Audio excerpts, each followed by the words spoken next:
The health care vote getting delayed is another roadblock in President Trump's economic agenda. And IMF says this is a blow to our economy. In fact, a newly released report from that organization shows that if the Trump agenda is implemented, the U.S. will grow much, much faster. Joining me to discuss is Ryan Girdusky, Chip Roy.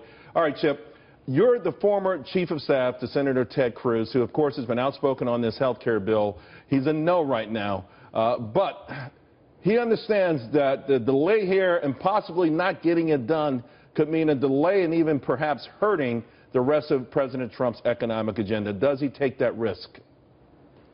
Hey, Charles, thanks for having me on. Good afternoon. I think that what we have to think about is what do we really need to do to get the economy going for the American people? I'm out here in Texas in the heartland among people that aren't in the bubble in D.C., and everybody here is concerned about jobs, but they're also concerned about the cost of health care. If we want the economy to get going again, we need to install consumer confidence. We need to bolster it by giving people confidence that they're going to be able to have a health care system where they can actually afford their health care and get the American people off the yo-yo of government-regulated health care.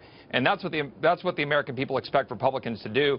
And with all due respect to my great and dear friend Gail Trotter, who was on earlier, Republicans don't just need to do something. They need to actually honor their commitment to repeal Obamacare. If they do, that will bolster the economy and give people confidence in their system. You know, Chip, if I had a tambourine, I'd holler hallelujah right now. But I feel like we've gone down, Ryan, a path that I'm not sure we're going to turn around and all of a sudden get conservative religion all over again. What happened?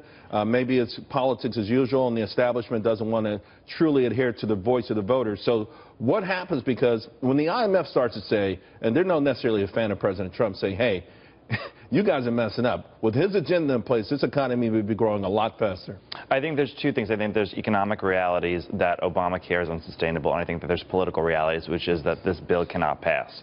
And I think that it was a mistake to push health care this early on in the agenda. I think he should have pushed for infrastructure, got a bipartisan bill that Democrats could have supported, got his popularity up, and then worked in 2018 when Obamacare lost. I mean, listen, a lot of Democrats have to run for re-election in 2018 with a lot of counties with no health care in them. In Missouri, in Ohio, let those Democrats... But that would be arguing, though, who owns this. But I just want you to hold that thought, because at this moment, some breaking news and a tweet coming out from President Trump on health care.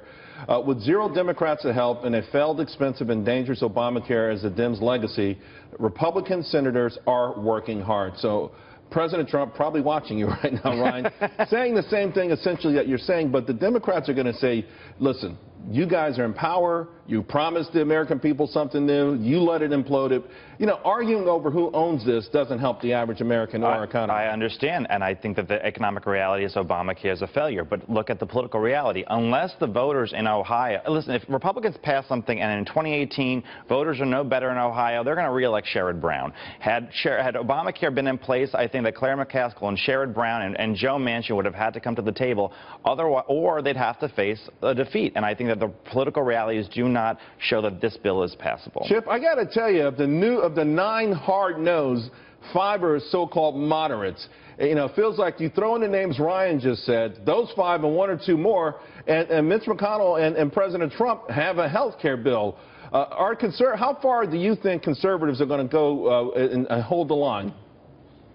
I think conservatives know that at the center of health care reform is the need to get the regulations out of the way, the regulations that are strangling the ability to get free market health care. And that's what Republicans are focused like a laser on. We can figure out how to deal with Medicaid. There's a lot of good reform proposals in this bill. But at the end of the day, you've got to start with getting the regulations out of the way. And this bill fails to do that. It embraces the Obamacare infrastructure.